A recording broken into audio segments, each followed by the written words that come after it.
England ने 7वें टी20 match में पाकिस्तान को 67 रन से शिकस्त देकर सीरीज अपने नाम कर ली। मजीद वीडियो की तफसीलात में जाने से पहले अगर आप हमारे चैनल पर नए हैं तो सबसे पहले हमारे चैनल को सब्सक्राइब कर दें और बेल आइकन को प्रेस कर दें और इस वीडियो को लाइक कर दें।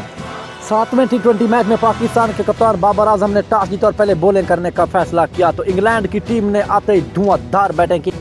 डेविड मलान ने इंग्लैंड की तरफ से 47 गेंदों पर 78 रन की शानदार नॉट आउट इनिंग खेली, जबकि हैवी ब्रोक ने 29 गेंदों पर 46 रन की शानदार इनिंग खेली। डकट ने 30 रन बनाए और साल्ट 12 गेंदों पर 20 रन बनाकर जल्दी ही आउट हो गया। यूं इंग्लैंड ने 20 ओवर में 209 रन 3 खिलाड़ी आउट बनाए। पाकिस्तान को जीतने के लिए 210 रन का टारगेट दिया। पाकिस्तान की टीम 20 ओवर में 210 रन का हदफ हासिल करने के लिए उतरी तो मोहम्मद रिजवान और बाबर आजम सिर्फ 5 रन पर 2 खिलाड़ी आउट हो गए।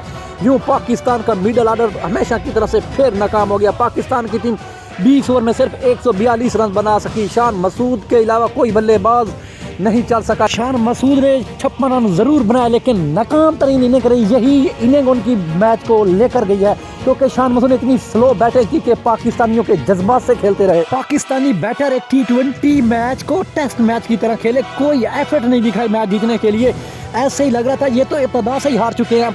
कुछ तमाशाइयों का पाकिस्तानी क्रिकेट टीम की सिलेक्शन पर इतना पारा हाई हुआ कि कुछ ने तो कहा कि सुबह होने से पहले चीफ सिलेक्टर को फारिग कर दिया जाए। बहरहाल जो भी हो, इंग्लैंड ने 4-3 से ये सीरीज जीतकर अपने नाम कर ली। इंग्लैंड कांग्रेचुलेशन मुबारक हो।